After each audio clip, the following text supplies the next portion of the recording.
Assalamualaikum warahmatullahi wabarakatuh.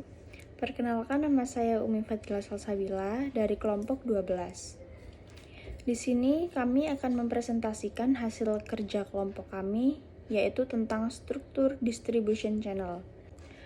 Baiklah, materi yang pertama akan dibacakan oleh Iftar Nul Hasanah dan selanjutnya akan dibacakan oleh Deva Lika Miranda.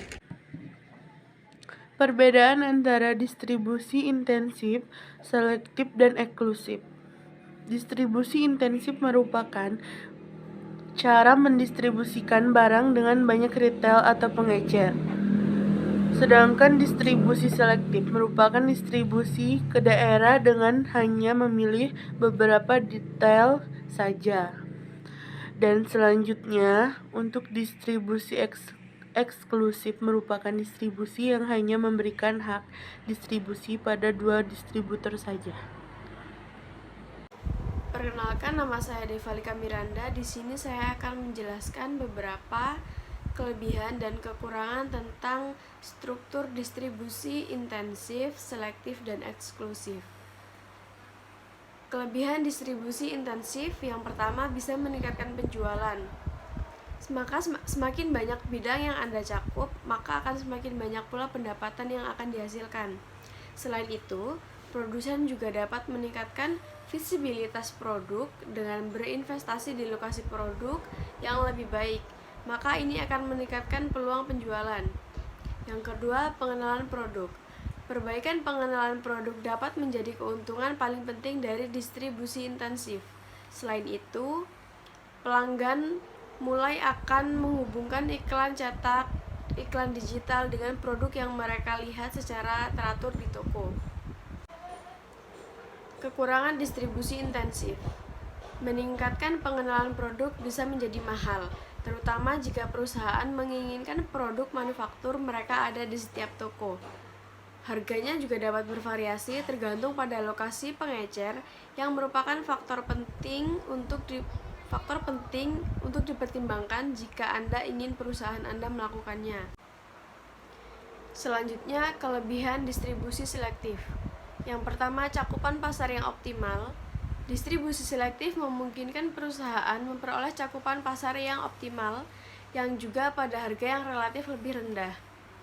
Yang terbaik dari semuanya, baik perusahaan baru maupun perusahaan yang sudah ada dapat bereksperimen dengan alternatif ini untuk melihat apakah mereka dapat memperoleh hasil terbaik. Yang kedua, tentang kepuasan konsumen. Sejumlah distributor dipilih sendiri oleh perusahaan. Konsumen mungkin untuk mendapatkan keuntungan yang lebih baik dalam kualitas layanan dan produk. Produsen juga memiliki kontrol yang lebih baik dalam hal bagaimana produk ditangani oleh distributor. Kekurangan distribusi selektif. Mungkin akan sulit meningkatkan tingkat penetrasi pasar ketika produk yang dijual melalui distribusi pilihan tidak tersedia di semua tempat. Adapun kekurangan dari distribusi selektif sendiri mungkin akan sulit meningkatkan tingkat penetrasi pasar karena produk yang dijual melalui distribusi pilihan tidak tersedia di semua tempat. Tapi hal itu tergantung kepada tujuan organisasi tersebut.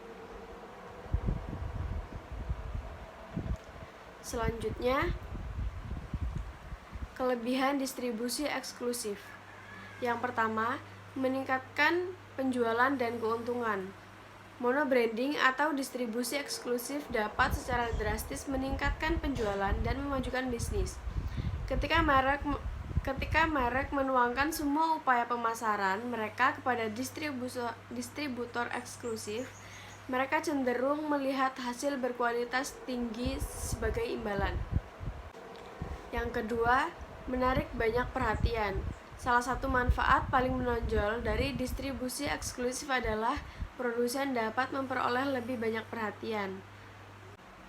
Kekurangan distribusi eksklusif.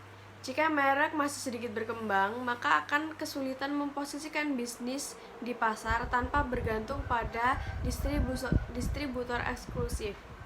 Tidak seperti merek besar seperti BMW atau Rolex, bisnis kecil tidak memiliki keahlian untuk memimpin. Karena itu, mereka mungkin menjadi sangat bergantung pada distributor eksklusif untuk meminta nasihat. Sedangkan secara keseluruhan, strategi distribusi sangat bergantung pada berbagai produk yang mungkin memiliki perusahaan. Perusahaan tunggal juga dapat memiliki berbagai macam produk, ini dan panjang, di mana masing-masing item memiliki strategi distribusi sendiri. Saya di sini akan membacakan contoh kasus struktur distribution channel. Subjek penelitian ini adalah petani dan pedagang perantara cabai yang ada di sekitar Bandungan, yang terdiri dari Kecamatan Sumowono, Kecamatan Bandungan, dan Kecamatan Ambarawa. Berbagai aspek dalam penelitian ini dibatasi sebagai berikut.